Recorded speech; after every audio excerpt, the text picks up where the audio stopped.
Okay, video glitch. Still a learning curve going on here. If you kick high, drop your knee, kick high again, that's not right. You got to keep your kicks at the same height as your knee. So from a self-defense point of view, if you can't get your feet high, bring it down, because a knee is a more reasonable target to be kicking anyway. So I'm going to kick low, keep my knee at the same height, kick low again. So now I'm going to start Action Karate Form 6. Here, 1, 2, 3, 4, front kick, 5, double block, 6, back fist, hammer. Make sure that you stepped out to a front stance here. Inverted back fist, hammer, spin, hook kick, lock, side kick, punch, hammer, step. Make sure you're in a front stance.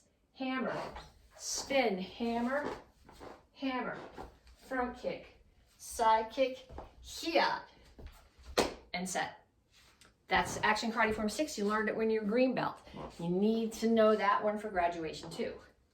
Last one that we're doing, this is the one that you guys formed for this cycle. It's Action Karate Form 9. If you're a red black belt, you probably already know, you should know all the black belt form once you've got Action Karate Form 9 done. Because black belt form is Action Karate Form 9 and Action Karate Form 10 put together. You're only responsible for 9 right now. However, when you come to stripe test, if you're a red black belt, I'm going to ask you to do them both. So we start right here. Action Karate Form 9. Hiat. And the only difference between the beginning of 6 and the beginning of 9 is that your hands are open instead of closed. So it's 1, 2, 3, 4, 5, 6. And that my hands are open in that block. 1, 2, 3, 4, step, make sure your foot's twisted, roundhouse kick. And then I'm looking the other way. 1, 2, 3, 4. And on this side, it's the back leg that kicks. So now I'm facing the front of the room. 1, look, step forward, chop. Last piece of this form, side kick, step, and set. And this is the beginning of Action Karate Form 10. So that's the end of 9. Couple of really important things in this form are the roundhouse kicks. Most of you guys were dragons, so you have to remember when you do your roundhouse kick, I don't know if I can move back far enough for you to see my feet. You have to turn your foot. Turn your foot, roundhouse kick. That gives you balance. When you do your side kick at the end, you come here, just like when you learned Action Karate Form 4. And I told you that you can't put your hand here and then kick down here. Same thing with this side kick. I come here, I bring my hand here, that's my target. Okay, I'm going to bring them here when I kick, but I don't want to bring my hand here and then kick down here. Bring your hand to where you're going to kick, then throw the kick.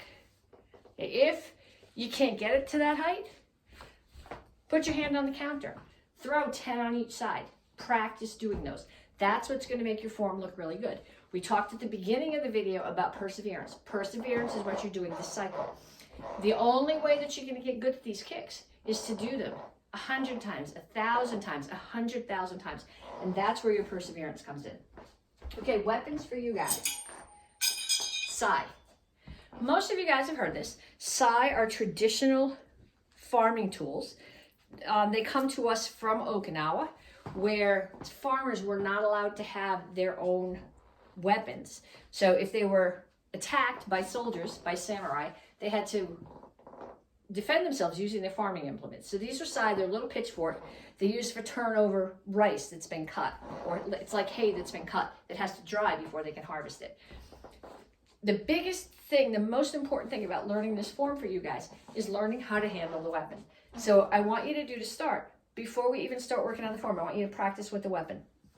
This is closed. 3 fingers in, finger here, thumb is holding. If I'm punching, it's up and down. If I have it open and I'm stabbing, my tines are sideways.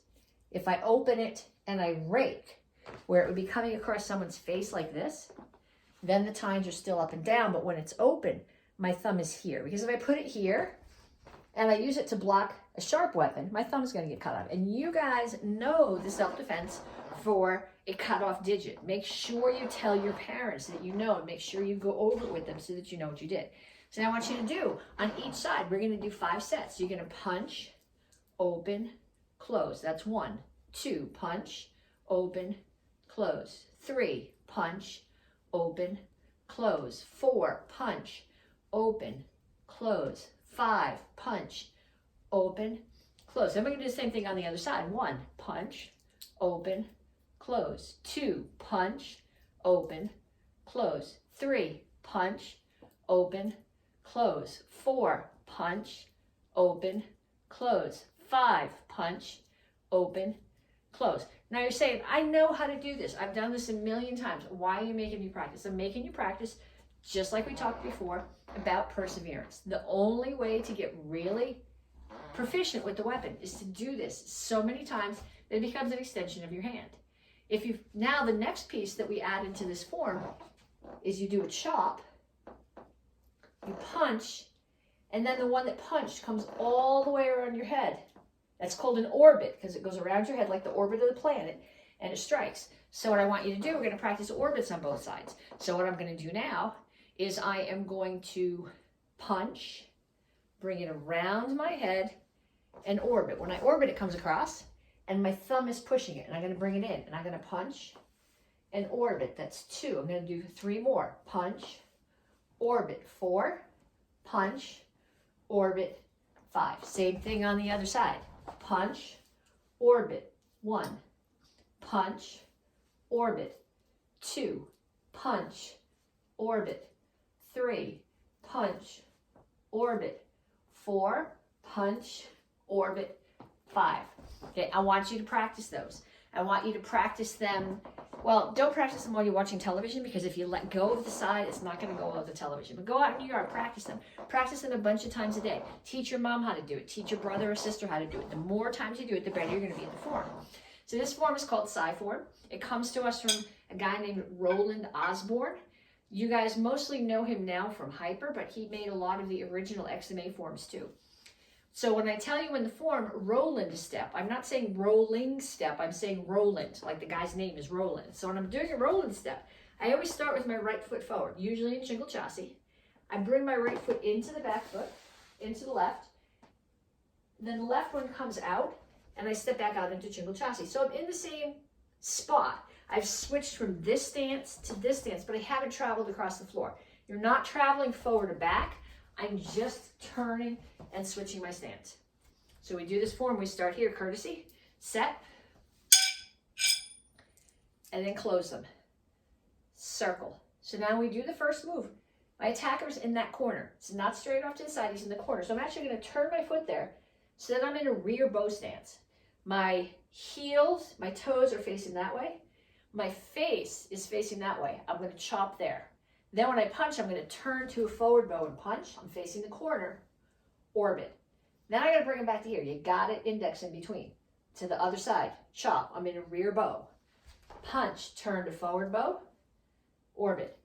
Bring it back in. I'm going to step, punch. You're hitting at the top of the pecs, right below the collarbones.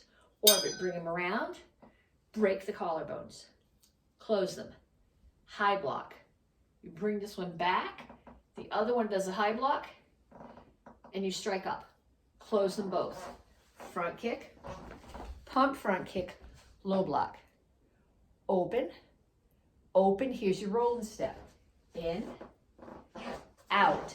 Chamber them both on your left hip, and I'm going to skip so you can see my feet, so I don't run into the video. But you're actually stepping here. Step, both open, high block and strike, and then you come back here and you set. I'm going to show it to you again facing the other direction. Sometimes I find it easier to learn forms when I can stand behind the person doing it and follow them. So you start here, set, close, circle. 1, 2, 3. Back to here. 1, 2, 3. Got to be really careful I don't hit the television. 1, 2, 3. 1, 2, 3. Open, open. Here's my rolling step. Right foot steps in, left foot steps out. I chamber on my hip, step forward, high blocking spear. and set, and courtesy. So I want you guys to practice this. I want you to practice your forms. I want you to practice action karate form 3, beginner form. 6, intermediate form. 9, which is your form. I want you to practice the kicks from those. I want you to practice them so you can do them in your sleep. I want you to practice your weapon form. I want you to practice with the weapons until you can open them and close them without thinking about it, without dropping it, without worrying about it at all. And I challenge you to teach somebody in your house how to do that. So I want you to practice this stuff, and I will see you again later in the week for more good stuff. Have fun.